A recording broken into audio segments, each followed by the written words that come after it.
Okay, so you could jot that down on your concern list if you see anybody orange and red.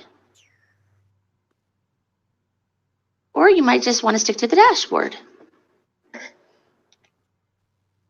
And last report is called the gradebook. It's underneath courses because it's related to courses. It puts all the students in the same course on the view so you can see how students are doing on the same types of activities.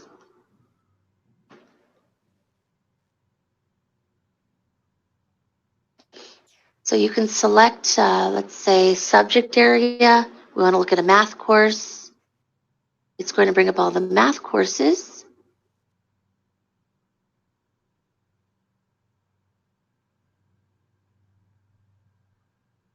And this is helpful for like one-on-one or small groups. You can get an idea how students are doing. If you need to group students together, you can look at scores, let's say on a quiz.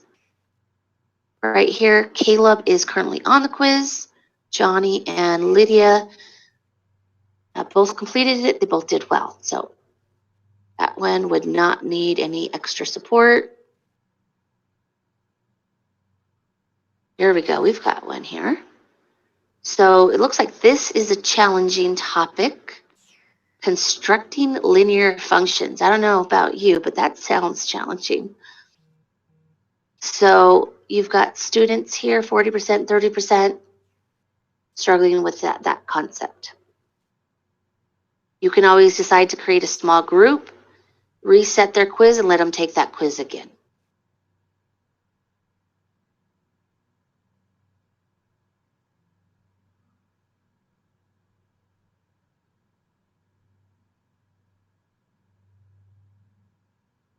If they are later on in the semester, it's nice to look at quiz and tests because it removes all of the warm-up instruction and summary. Remember, those are just participation with the instructional videos. But once you get a little bit farther into it, it's nice to click on quizzes because now you see all the lessons.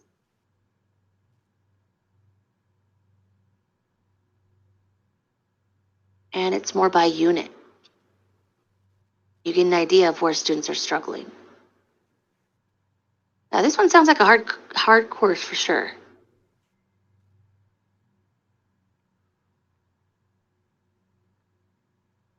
Yeah, so I'd keep it at the unit level and you get an idea and look. When they get to units, they'll get tests.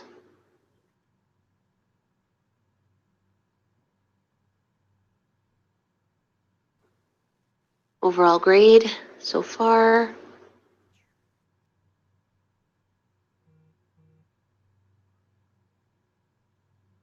Yeah, not much to report for test scores.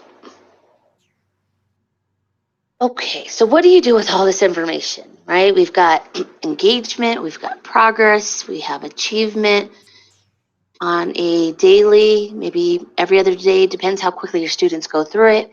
If students are working, 4 to 5 hours a day, the data can change every day.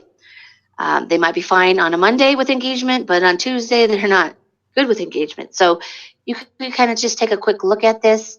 You should only have a handful or less for each of the categories. Remember that first 10 hours, your list might be a little bit longer, but then you'll start crossing that off. And then consistently, you won't see students on there as long as you stick with it. So that first week or two, it's going to be important to really kind of track that and help them out along the way based off of the concern. So what do you do with this information? You email the student, you might have a conversation with the student, you might want to sign them up for a office hours session with you to get their achievement up. Maybe you're going to do a little bit of work with them. Maybe you're going to share an additional Khan Academy. They might need a second look at an instruction and they've already used Edgenuity. You can ask them to go back and do that, or you can find an alternate resource. But really checking in and conferencing is probably one of our best practices for you all. Even in the virtual setting, you can do that, whether it's email format, Zoom sessions, or creating small screencasts personalized for the student, maybe a quick 1 to 2 minute video. You can have them watch that, kind of like a recorded phone call, right? But students typically will watch those if you give a screencast to them. But yeah, checking in with them. You could call it conferencing if you want. Some students are afraid of that word. It can be a 5-minute check-in. It could be a 20-minute check-in. It varies, right? Depends on the student. But if you put a lot of work on that in the front side the first 2 weeks when they start, your list will get shorter and shorter. And then you'll just have maybe a couple students that you have to meet with on a regular basis, one-on-one.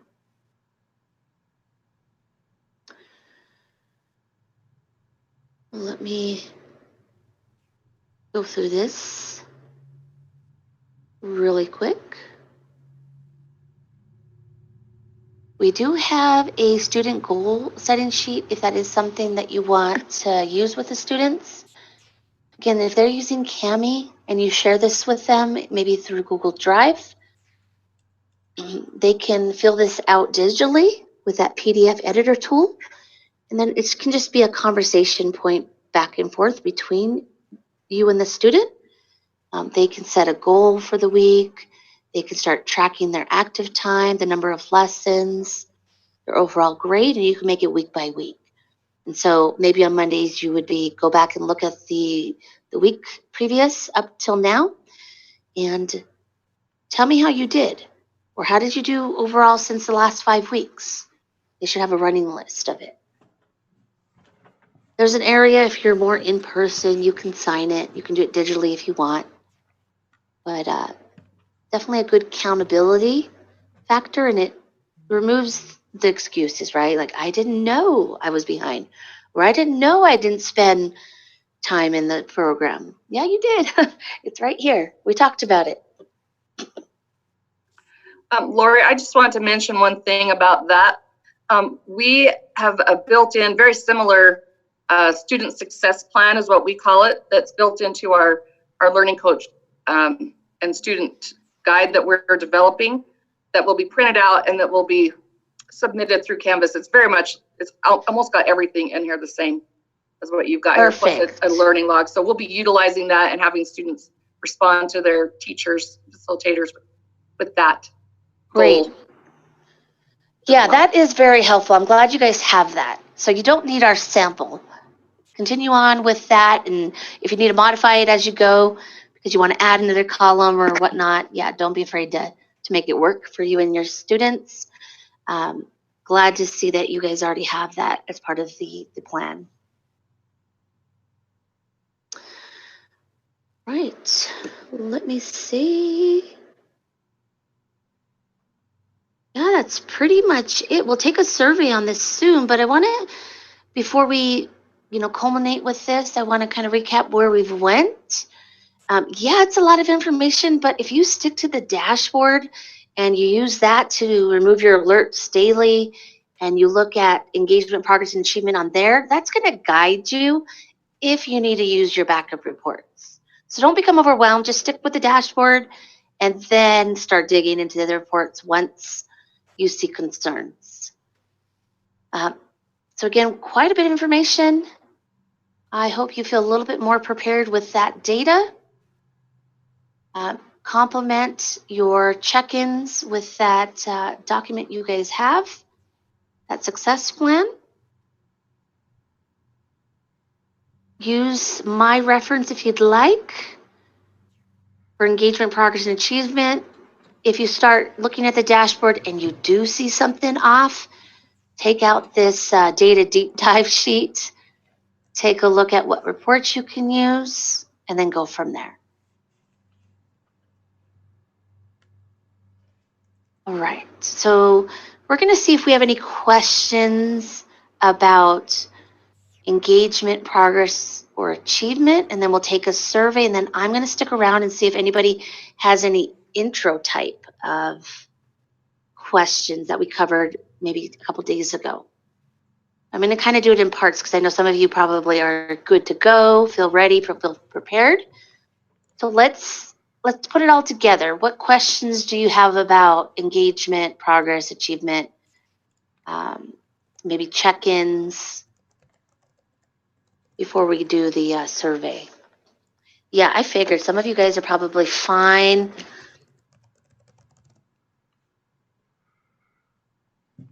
For some of you, this information is just going to sit for a while. You can go in and explore some of this old data and get familiar with some of these areas if you'd like before August.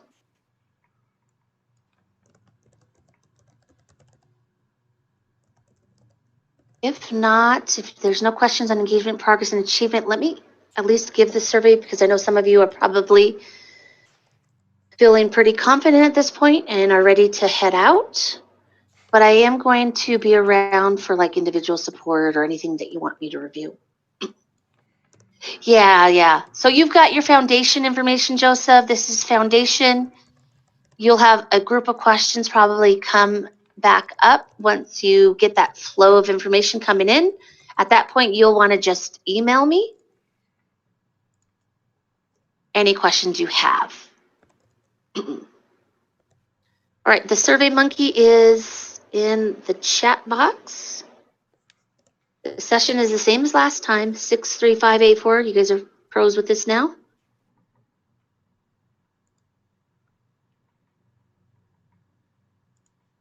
I do read your follow-ups, so this does kind of funnel back into my spreadsheet. Lets me have an idea how you feel with what we did today. So not Edgenuity as a whole. It's more about how did I do with kind of presenting this information.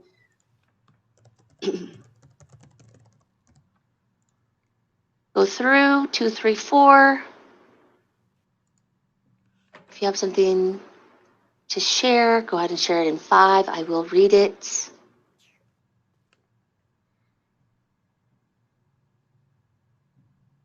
Yeah, Shelby, thank you. I know this is quite a bit of information for summer, but it will come to you. And just pull out my emails, my recordings, and you'll be fine. All right, anyone else that wants to stick around, feel free. I'll take individual questions. I can review anything that you would like me to. You can either Lori, you've just been so amazing. We so appreciate your training. And I'm sorry I've been in and out all day. There's just so much happening all at once. But I think what we've got is a great foundation, and this will help us move forward. I'm certain of it. And we definitely will be in touch with questions as they come up. Getting our roles established and what the teachers of record are required to do versus what our facilitators are required to do is information that our teachers are still learning, and there'll be more information coming out to them soon. So I'm sure when all that comes out here in the next few days that there'll be some additional questions and things, but we so appreciate your help in all of this. Yeah, I'm excited for you guys. I think options are the way to go for students. So I'm glad you guys took advantage of doing 2 sessions. Sometimes people stop after 1 session, but that doesn't really help you on a day-to-day basis. So I'm glad you guys took that opportunity. I think you guys will have a successful year. Make sure you save my email. I know I've given you guys lots of extra homework and things to think about, but that's part of the training process, right? How to flush out some of this information and best practices and make it work for your population. So take this time that you have right now and kind of figure that all out, and you have plenty of time. I'm going to still stick around, turn on the mic. If you have a question, chat in the chat box. If you have a question there, that's fine as well. Everyone else that's ready to go, good luck. Play around, get familiar, and have a good back to school season.